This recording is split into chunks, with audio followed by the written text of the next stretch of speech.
देखते हैं। First question में कहा गया है how much percent of vacancies in civil post. देखिए जो सिविल पोस्ट होती हैं, जो सरकारी नौकरियां होती हैं, मेनली पूछा गया है भारत सरकार की जो नौकरियां होती है। देखिए यहाँ पे दिया गया है गवर्नमेंट ऑफ इंडिया की, ठीक है। तो गवर्नमेंट ऑफ इंडिया की जो नौकरी है उसमें पूछा गया है सोशली एंड इकोनॉमिकली बैकवर्ड जो क्लासेज हैं वो कितनी परसेंट उनके लिए फिक्स है या रिजर्व्ड है। तो ए ऑप्शन दिया गया 21, बी ऑप्शन दिया गया 33, C option is 27 and D option is 50%। तो इसका जो सही जवाब है वो है option number C, that is 27%। Next question पे आते हैं। नेक्स्ट क्वेश्चन देखते हैं, क्वेश्चन नंबर 2 है। क्वेश्चन नंबर 2 देखिए क्या कहा गया। क्वेश्चन 2 देखिए कह रहा है SEBC is another name for all those people who belong to caste that are considered dash by the government. तो ऐसी कौन सी कास्ट है जिसके लिए SEBC नाम का टर्म जो है वो सरकार यूज़ करती है। तो first option is rich caste, second is tribal, third is backward and fourth option is malnourished. तो इसका जो सही आंसर है वो है backward caste, that is option number C. तो इसका सी ऑप्शन जो होगा वो सही हो जाएगा। Next question is question number 3। Question number 3 देख लेते हैं क्या कहा गया। Which class is eligible for this Kota of 27% in jobs. देखिए जॉब में जो 27% का रिजर्वेशन है या जो कोटा है वो किस कास्ट के लिए या किस क्लास के लिए रिजर्व्ड है बताना है। तो first option is SC, second option is ST, third option is OBC and fourth option is none of the above. तो इसका जो सही आंसर होगा that will be option number A नहीं होगा, इसमें होगा option number C, that is OBC, other backward classes. ठीक है, तो सी ऑप्शन इसमें सही हो जाएगा। नेक्स्ट क्वेश्चन देखते हैं, क्वेश्चन नंबर 4 है। क्वेश्चन नंबर 4 में कहा गया who is the head of state and is the country highest formal authority. देखिए फॉर्मल अथॉरिटी पूछी गई है कि सबसे हाईएस्ट फॉर्मल अथॉरिटी कौन होती है पूरे किसी भी स्टेट में। इंडिया की अगर बात करी जाए तो मेनली इंडिया की यहाँ पर बात करी जा रही है। तो ए ऑप्शन प्राइम मिनिस्टर है जो कि गलत है, बी ऑप्शन प्रेसिडेंट है और यही ऑप्शन इसका सही है। तो फॉर्मल हेड जो होता है वो कौन होता है भारत का, वो होता है प्रेसिडेंट। ठीक है, next question is question number 5। Question number 5 में कहा गया who is the head of government. देखिए गवर्नमेंट का जब हेड पूछा जाएगा तब कौन होगा, और साथ ही साथ ये एक्चुअली क्या करता है, सारी पावर्स को एक्सरसाइज करता है। जो भी गवर्नमेंट के पास पावर्स होती हैं वो एक्सरसाइज करने की जो मेन पावर होती है वो इसी के पास होती है। तो वो कौन है, तो A option is prime minister, B option is president, C option is governor and D option is vice president. तो इसका जो सही जवाब है वो क्या है, इसका सही जवाब है प्राइम मिनिस्टर। तो ए ऑप्शन जो है इसका करेक्ट है। ठीक है, तो इसमें ए ऑप्शन सही हो जाएगा और क्वेश्चन नंबर 5 में।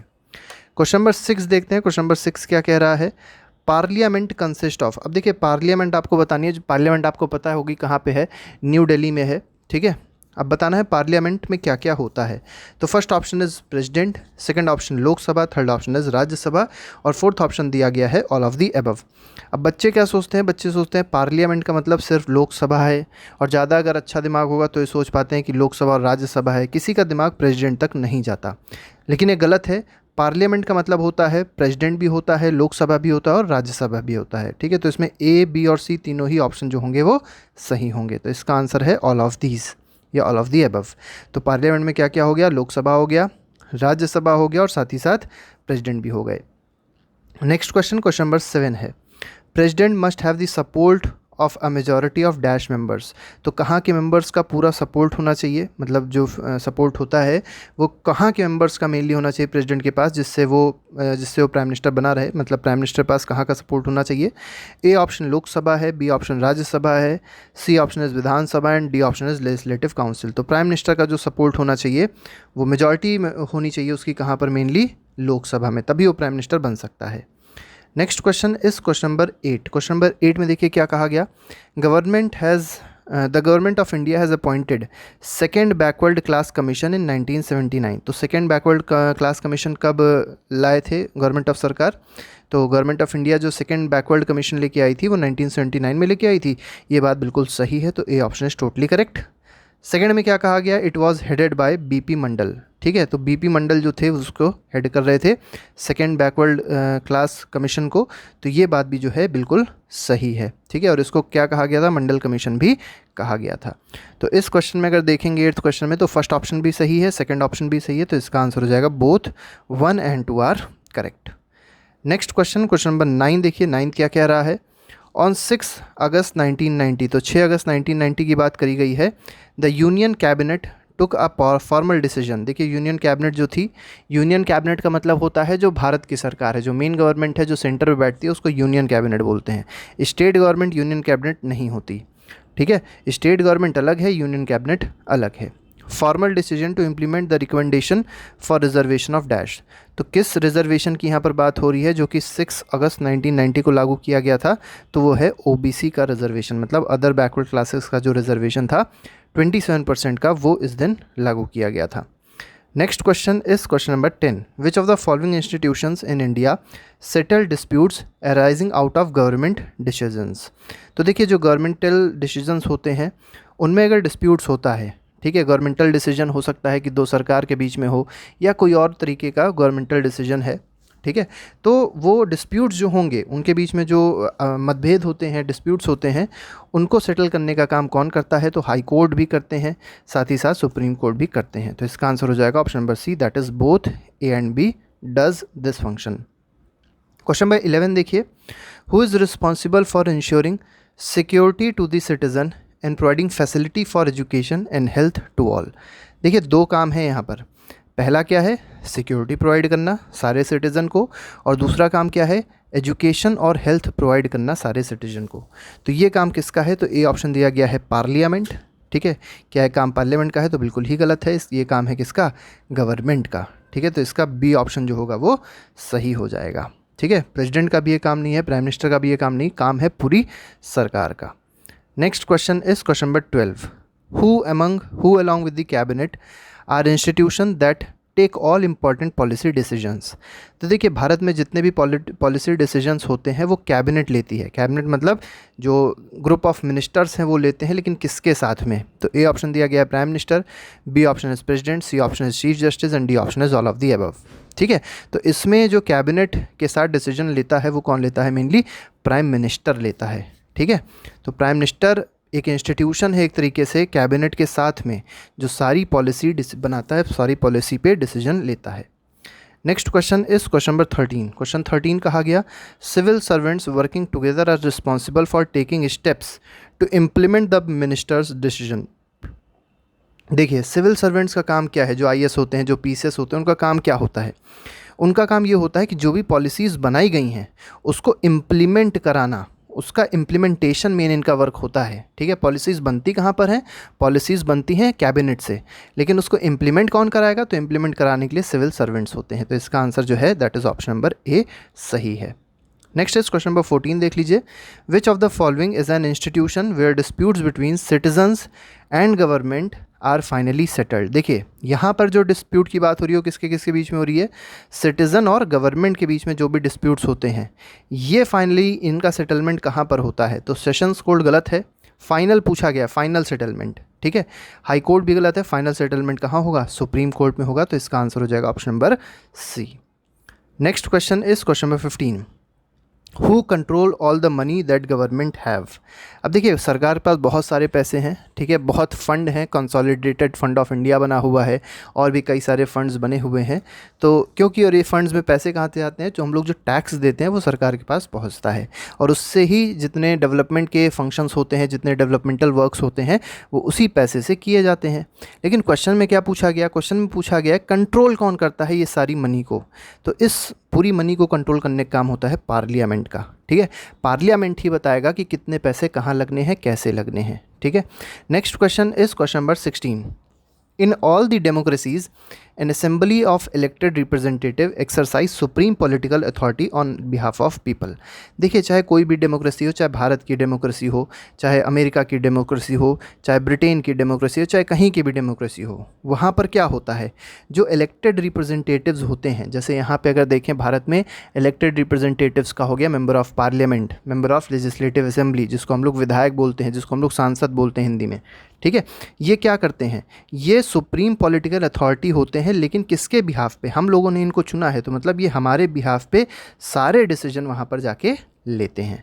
तो ये जो है डेमोक्रेसी में ऐसा ही होता है। तो ये बात जो दी गई बिल्कुल सही है, ठीक है। तो ये हमारे रिप्रेजेंटेटिव हैं, बिल्कुल सही बात है।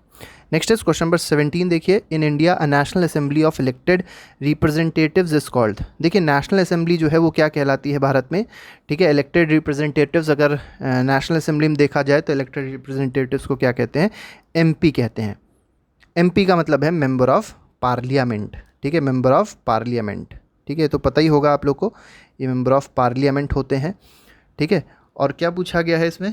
कहा क्या जाता है, जो नेशनल असेंबली होती है तो उसको कहा जाता है, पंचायत नहीं कहते, उसको कहते हैं पार्लियामेंट। ठीक है, क्योंकि मेंबर ऑफ पार्लियामेंट है तो उस असेंबली क्या कहेंगे, पार्लियामेंट कहेंगे।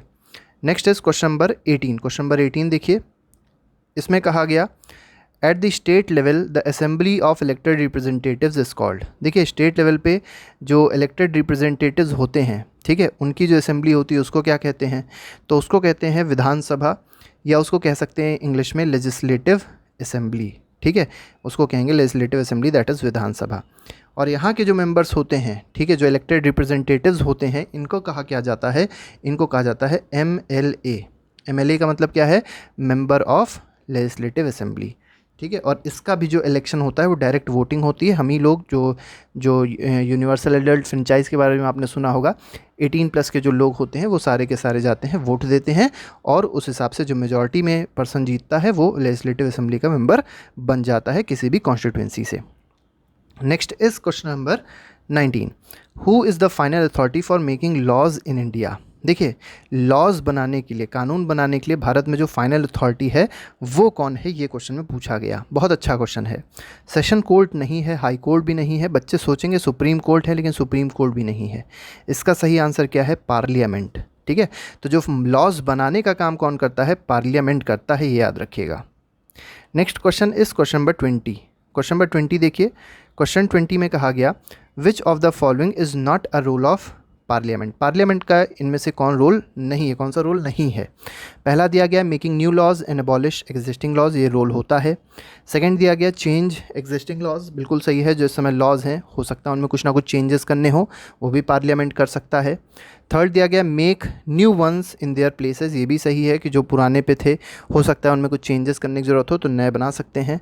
टू डिसओबे लॉज, ये बिल्कुल गलत है, तो इसका सही आंसर क्या हो जाएगा, ऑप्शन नंबर डी हो जाएगा, ये गलत है, ये रोल नहीं होता पार्लियामेंट का। Next is question number 21। Question 21 देखिए, what is the highest forum of discussion and debate on public issues and national policy in any country. तो देखिए हाईएस्ट फोरम क्या है जिसमें पब्लिक इशूज़ को डिस्कस किया जाता है, नेशनल पॉलिसीज़ को डिस्कस किया जाता है, वो हाईएस्ट फोरम कौन सा होता है, तो पंचायत बिल्कुल गलत है, हाई कोर्ट भी गलत है, सुप्रीम कोर्ट भी गलत है, इसका सही आंसर क्या है, parliament is the correct answer of question number 21।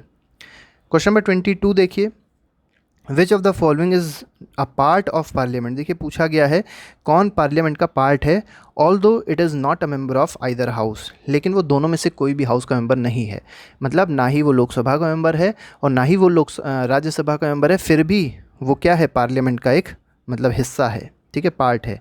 तो ऐसा कौन है, तो गवर्नर नहीं होता, अटॉर्नी जनरल भी नहीं होता, चीफ जस्टिस भी नहीं होता, इसका सही आंसर क्या है, president is the correct answer of question number 22। Question number 23 देखिए, all the laws in the houses come into force only after they receive the assent of।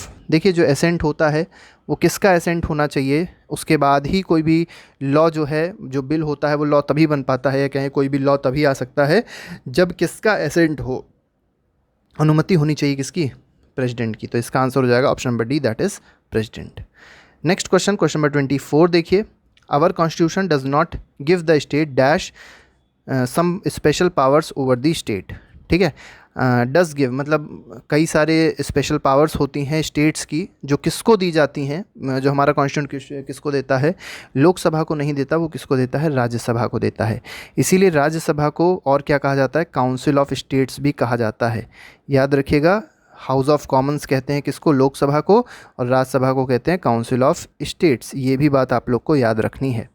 ठीक है, next question is question number 25 देखिए, on most matters who among the following exercise supreme power. देखिए ज़्यादातर cases में, ज़्यादातर matters में जो supreme power है वो एक्सरसाइज करने की राइट किसके पास है, तो वो है लोकसभा के पास। और लोकसभा को राइट क्यों दी गई है, क्योंकि लोकसभा में जो मेंबर होते हैं वो डायरेक्टली लोगों से ही इलेक्ट होके आते हैं, ये आप समझ लीजिए। तो ए ऑप्शन इसमें सही हो जाएगा, 25 का option number A is correct. Next is question number 26, identify the incorrect statement. आपको बताना है कौन सा इनकरेक्ट है। Any ordinary law needs to be pass by both the houses, बिल्कुल सही है। कोई भी ऑर्डिनरी लॉ है उसको दोनों हाउस से पास होना जरूरी है। दोनों हाउस का मतलब लोकसभा और Rajya Sabha. If there is a difference between the two houses the final decision is taken in a joint session in which members of both houses sit together. अगर मान लीजिए क्या हो गया, अगर दोनों हाउस, जैसे मान ली लोकसभा ने कोई बात मानी, लेकिन लोकसभा ने कोई बात मान ली लेकिन राज्यसभा उस बात को नहीं मान रहा है, तो क्या होगा, राज्यसभा वापस बिल को भेजता है लोकसभा पे। लेकिन अगर मान लीजिए उस बिल को फिर से पास कराना है तो क्या किया जाता है, एक जॉइंट सेशन कराया जाता है, जॉइंट वोटिंग कराई जाती है, लोकसभा की और राज्यसभा के मेंबर्स दोनों एक जगह बैठते हैं, बहस होती है, वोटिंग होती है और फिर उस हिसाब से डिसाइड किया जाता है कि बिल पास होगा या नहीं होगा। दोनों बातें बिल्कुल सही हैं। थर्ड में दिया गया, because of the larger number of members the view of Lok Sabha is likely to prevail in such a meeting. अब देखिए, लोकसभा के जो मेंबर्स हैं वो ज़्यादा होते हैं, अप्रॉक्सीमेटली अगर देखा जाए तो टोटल जो मेंबर्स होते हैं वो 550+2 होते हैं लोकसभा में, इतनी मैक्सिमम स्ट्रेंथ है। और अगर राज्यसभा की देखी जाए तो 245 अप्रॉक्सीमेटली स्ट्रेंथ है राज्यसभा की। तो ज़्यादा कौन हुए, लोकसभा के मेंबर्स अप्रॉक्सीमेटली डबल हैं, ठीक है। तो डबल कौन, मतलब ज़्यादा कौन है लोकसभा की, तो मेजॉरिटी किसकी होगी, मेनली लोकसभा की होगी। तो जो लोकसभा के मेंबर्स चाहते हैं ज़्यादातर केसेस में वही माना जाता है, ठीक है। तो इसमें ऑप्शन नंबर इनकरेक्ट पूछा गया था तो कोई भी चीज़ इनकरेक्ट नहीं है, तो option number D is correct, none of the above, सारे के सारे सही हैं।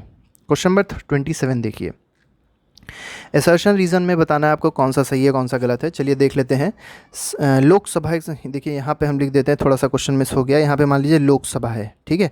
Lok Sabha exercises more powers in money matters, बिल्कुल सही बात है, जो भी मनी का मैटर होगा उसमें लोकसभा की पावर बढ़ जाती है। रीज़न दिया गया है, once the Lok Sabha passes the budget of the government और any of the money related law, Rajya Sabha can not reject it. देखिए, अगर कोई भी बिल जो कि मनी बिल है, ठीक है, उसको लोकसभा ने अगर पास कर दिया तो राज्यसभा की ये मतलब अथॉरिटी नहीं है, ये पावर नहीं है राज्यसभा की कि वो उसको रिजेक्ट कर दे। वो उसको रख सकता है मैक्सिमम 14 दिन के लिए, लेकिन रिजेक्ट नहीं कर सकता, ठीक है। इसीलिए कहा गया है कि लोकसभा की पावर ज़्यादा होती है in case of money matters, ठीक है। तो ये बात बिल्कुल सही है, रीज़न भी सही है, and reason is the correct explanation of assertion. तो ऑप्शन नंबर ए आप इसमें टिक लगाएंगे, जो कि कहता है assertion is correct, reason is correct, as well as reason is correct explanation of assertion. Next question देखते हैं, क्वेश्चन नंबर 28 है। अगला देखिए, वही पूछ लिया गया जो भी हमने आपको बताया। Rajya Sabha can only delay a money bill by how many days और सजेस्ट चेंजेस इन इट। देखिए, राज्यसभा किसी मनी बिल को कितने दिन तक डिले कर सकता है, अपने पास रख सकता है, तो वो है 14 डेज़ मैक्सिमम। इसके बाद उसको अपने आप से पास मान लिया जाता है राज्यसभा से। Next is question number 29, only a person who enjoys the support of the majority of members in the dash is appointed prime minister. देखिए, प्राइम मिनिस्टर बनना है अगर किसी को तो उसको सपोर्ट होना चाहिए, किसका, लोकसभा के मेंबर्स का, उसको सपोर्ट होना चाहिए। ए ऑप्शन सही है, ठीक है। तो जो हम लोग बोल देते हैं कि प्राइम मिनिस्टर का इलेक्शन कौन करता है, तो बच्चे झट से बोल देते हैं prime minister elected by people. नहीं, प्राइम मिनिस्टर का इलेक्शन कौन करता है, प्रेसिडेंट करता है, ठीक है, याद रखिएगा। प्राइम मिनिस्टर को कौन इलेक्ट करता है, प्रेसिडेंट इलेक्ट करता है, ठीक है।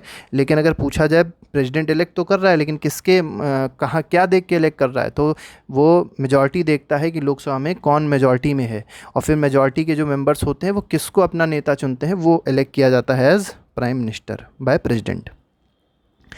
देखिए, इस क्वेश्चन में क्या कहा गया, if majority of the dash members से दे हैव नो कॉन्फिडेंस। देखिए, अगर मेजॉरिटी के लोग जो ये बोल दें कि अगर उनका कोई कॉन्फिडेंस नहीं है काउंसिल ऑफ मिनिस्टर्स में, ठीक है, all ministers including the prime ministers have to quit. तो ये किस सदन की बात हो रही है, तो ये लोकसभा की बात हो रही है, ठीक है। इसका मतलब आप समझ लीजिए, इसका समझा देते हैं। इसका मतलब क्या है कि अगर लोकसभा के मेजॉरिटी मेंबर्स, जैसे मान लीजिए 500 लोग हैं टोटल लोकसभा में, और 260 लोग या 251 लोग, मान लीजिए 260 ना लेके 251 मेंबर्स कह दें कि हमको इन पे विश्वास नहीं है, काउंसिल ऑफ मिनिस्टर पे विश्वास नहीं है, प्राइम मिनिस्टर पे विश्वास नहीं है, तो क्या होगा, काउंसिल ऑफ मिनिस्टर और प्राइम मिनिस्टर दोनों को रिज़ाइन करना पड़ेगा, दोनों की सरकार तुरंत ही गिर जाएगी, ठीक है। तो यही बात यहाँ पर बताई गई, तो इसका आंसर हो जाएगा लोकसभा। राज्यसभा में ऐसा कुछ नहीं होता, इसमें सिर्फ किस में होता है, लोकसभा में होता है। Next is question number 31, the minister is elected by the people and thus empowered to exercise the will of people on their behalf. बिल्कुल सही बात है। जो मिनिस्टर्स होते हैं वो कहाँ से इलेक्ट होते हैं, तो वो एक तरीके से रिप्रेजेंटेटिव हैं पीपल के, इसीलिए उनके पास पावर होती है कि वो अपनी राइट्स को एक्सरसाइज कर सकते हैं on the behalf of people, मतलब लोगों के बिहाफ पे वही सारे काम करवाते हैं, ठीक है। तो ये ऑप्शन ट्रू है। Next is question number 32, who is the most important political institution is in India. तो बहुत सारे पॉलिटिकल इंस्टीट्यूशन बहुत इंपॉर्टेंट होते हैं, लेकिन जो मोस्ट इंपॉर्टेंट पॉलिटिकल इंस्टीट्यूशन है वो कौन है, पूछा गया क्वेश्चन नंबर 32 में। तो देख लेते हैं, 4 ऑप्शन दिए गए हैं। पहले ऑप्शन थोड़ा सा गलत था। तो फर्स्ट ऑप्शन दिया गया गवर्नर, सेकंड ऑप्शन दिया गया attorney general, third is chief justice and fourth is prime minister. तो इसका जो सही जवाब है वो क्या है? D option, that is prime minister. President नहीं होते। Next is question number 33, who among the following appoints the prime minister. Prime minister को अपॉइंट कौन करता है पूछा गया। बहुत अच्छा क्वेश्चन है। Governor, attorney general, chief justice या प्रेसिडेंट। तो प्रेसिडेंट अपॉइंट करते हैं प्राइम मिनिस्टर को। अभी हमने आपको पूरी थ्योरी बता दी। Next is question number 34, the prime minister of India has a tenure of. तो इंडिया का जो प्राइम मिनिस्टर होता है उसका टेन्योर क्या होता है, मतलब कितने साल तक वो प्राइम मिनिस्टर रह सकता है।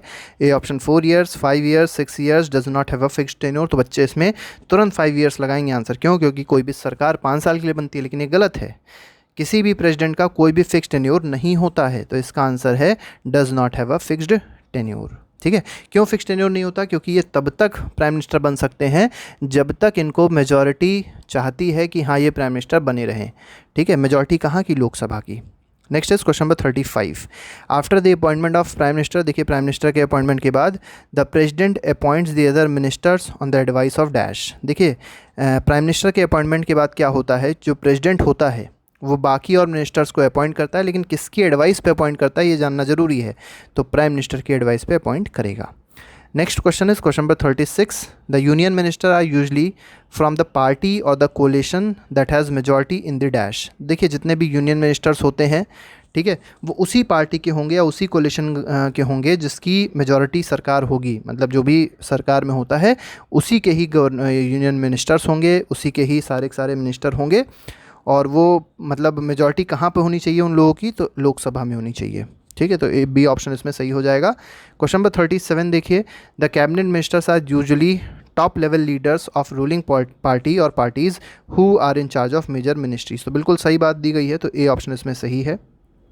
38 देखिए, according to the constitution of India. तो कॉन्स्टिट्यूशन ऑफ इंडिया के हिसाब से the total number of ministers in the council of minister. देखिए टोटल नंबर ऑफ मिनिस्टर कितने होने चाहिए काउंसिल ऑफ मिनिस्टर में, आपको बताना है। Must not exceed dash % of total number of members of Lok Sabha. मतलब जो टोटल नंबर ऑफ मिनिस्टर्स होने चाहिए, ठीक है, वो कितने % एक्सीड नहीं कर सकते टोटल % ऑफ लोकसभा के। जैसे मान लीजिए अगर टोटल लोकसभा के मेंबर्स 500 हैं, ठीक है, तो कितने मेंबर्स अप्रॉक्सीमेटली हो सकते हैं जो कि मिनिस्टर होंगे। ठीक है, काउंसिल ऑफ मिनिस्टर्स होंगे। तो ये है 15%, मतलब 500 का 15% is the maximum strength of ministers.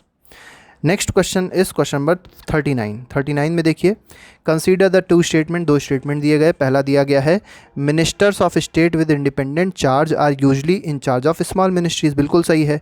देखिए जो मिनिस्टर ऑफ स्टेट होते हैं विद इंडिपेंडेंट चार्ज, आपने सुना होगा minister of state with independent charge, ये मेनली स्मॉल मिनिस्ट्रीज़ के मिनिस्टर्स होते हैं। तो बिल्कुल सही बात है।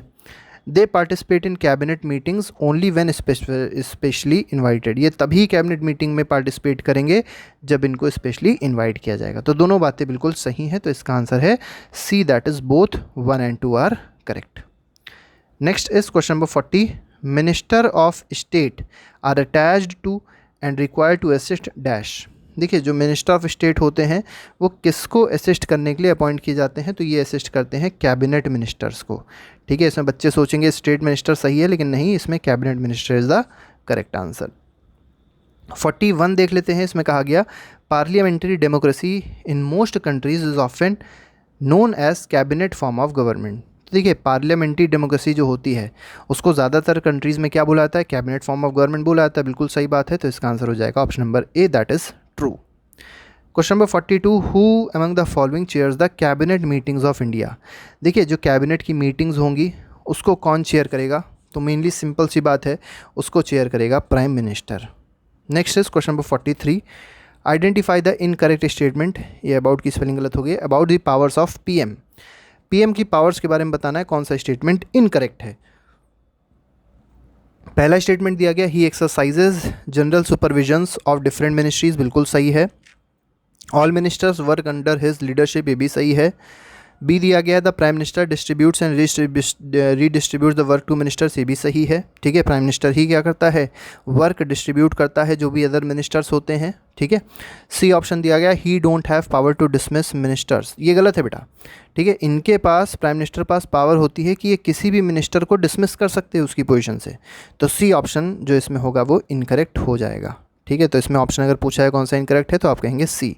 डी देख लेते हैं, when the prime minister quits. अगर देखिए प्राइम मिनिस्टर ने क्विट कर दिया तो जो एंटायर मिनिस्ट्री है उसको भी क्विट करना पड़ता है, मतलब जो भी डिफेंस मिनिस्टर होगा, फाइनेंस, सबको ही क्विट करना पड़ेगा अगर प्राइम मिनिस्टर ने क्विट कर दिया तो। नेक्स्ट क्वेश्चन इस क्वेश्चन नंबर 44, इसका हमारा आखिरी सवाल है। इसमें देख लिया, इसमें कहा गया कंसीडर द टू स्टेटमेंट, दो स्टेटमेंट दिए गए हैं। पहला कह रहा है a person who is not a member of parliament can also become a minister. बिल्कुल सही बात है, जो भी मेंबर ऑफ पार्लियामेंट नहीं है वो भी मिनिस्टर बन सकता है। ऐसा ज़रूरी नहीं है कि मेंबर ऑफ पार्लियामेंट मतलब मेंबर ऑफ लोकसभा हो या मेंबर ऑफ राज्यसभा हो वही मिनिस्टर बन सकता है, नहीं, ऐसा नहीं है। कोई भी इंसान मिनिस्टर बन सकता है, लेकिन उसके लिए एक कंडीशन दी गई है जो कि बी पार्ट में दी गई है। Such a person has to get elected to one of the houses. One of the houses मतलब या तो लोकसभा में वो इलेक्ट हो जाए या तो वो राज्यसभा में इलेक्ट हो जाए, ठीक है। विद इन 6 मंथ, कितने महीने के अंदर? 6 महीने के अंदर। एक साल मत सोचिएगा, इसको 6 महीने के अंदर इलेक्ट होना ज़रूरी है। अभी आपने देखा होगा वेस्ट बंगाल का केस यही हुआ। वेस्ट बंगाल की चीफ मिनिस्टर है ममता बनर्जी, ठीक है। ममता बनर्जी ने क्या किया, इलेक्शन लड़ा और इलेक्शन लड़े और उसमें हार गई हैं। अब ये हार तो गई तो इनको क्या लगा, अब इनको लगा कि इनकी चीफ मिनिस्टर की जो इनकी सीट है वो चली आएगी, तो इन्होंने री इलेक्शन लड़ा, ठीक है।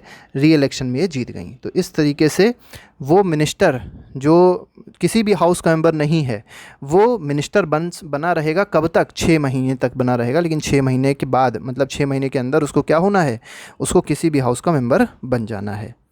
और ऐसा कई बार होता भी है, कई अथॉरिटीज़ में ऐसा होता है, जैसे प्राइम मिनिस्टर भी ऐसे कई बार इलेक्ट कर लिए आते हैं। Next is question number 45। Question 45 में देखिए, identify the incorrect statement about civil servants. Civil servants के बारे में कौन सा स्टेटमेंट इनकरेक्ट है बताना है आपको। ए ऑप्शन दिया गया persons working in civil services are called civil servant, बिल्कुल सही है। सेकंड दिया गया they don't remain in office when the ruling party changes, ये भी सही है। देखिए नहीं, ये गलत है। दे डोंट रिमेन, देखिए अगर कोई रूलिंग पार्टी चेंज होती है तो क्या इनका जो टर्म होता है ख़त्म हो जाएगा? नहीं, गलत है, ये बिल्कुल ही गलत है। इसका मतलब क्या हो, समझिए इस चीज़ को। इसका मतलब ये हुआ, जैसे मान लीजिए अभी बीजेपी की सरकार है, ठीक है। अब मान लीजिए बीजेपी की सरकार हटती है और फिर से कांग्रेस की सरकार आती है, ठीक है। तो जैसे मान लीजिए जो भी बच्चा वीडियो देख रहा है वो आईएएस है, क्या है वो, क्या है वो? आईएएस है, मान लीजिए यहाँ लिख देते हैं आईएएस है वो बच्चा। और क्या होगा अगर बीजेपी की सरकार है तब तक वो आईएएस है, सरकार हटी तो क्या कांग्रेस में वो आईएएस की पोजीशन से हट जाएगा? ऐसा नहीं है, बिल्कुल गलत स्टेटमेंट है। तो ऐसा कहीं भी नहीं होता। सिविल सर्वेंट की जो पोस्ट होती है वो हमेशा फिक्स रहती है, वो सरकार पे डिपेंड नहीं करती। तो इसमें बी ऑप्शन जो है वो इनकरेक्ट है। और भी देख लेते हैं। These officers work under political executive and assist them in carrying out day to day administration। ये बात बिल्कुल सही है, ठीक है। ये इनका फंक्शन दिया गया है। They are called executive because they are in charge of execution of policies. अब इनको एग्जीक्यूटिव में क्यों रखा गया है? क्योंकि ये पॉलिसीज़ जो कि सरकार की पॉलिसीज़ होती हैं उनको एग्जीक्यूट करने में मदद करते हैं। तो सारे के सारे ऑप्शन सही हैं, लेकिन बी ऑप्शन जो है वो बिल्कुल ही गलत है। तो ये हमारे 45 क्वेश्चंस थे जो अभी हम लोग ने डिस्कस किए। ये चैप्टर हालांकि फर्स्ट टर्म में शायद नहीं आ रहा है, ठीक है। बाकी के चैप्टर्स जो हम लोग ने हैं प्लेलिस्ट में डाल दिए हैं, और पूरी एनसीईआरटी की एमसीक्यूज़ हम लोग बहुत जल्द ही कवर कर लेंगे। आप एमसीक्यूज़ जाके प्लेलिस्ट में देख सकते हैं, सारे एमसीक्यूज़ हैं। रिवीजन के लिए बेस्ट एमसीक्यू हैं, इससे अच्छे एमसीक्यूज़ आपको पूरे यूट्यूब पे शायद कहीं ना मिले। तो आज के लिए फ़िलहाल इतना ही रखेंगे। Thank you very much, good bye, जय हिंद।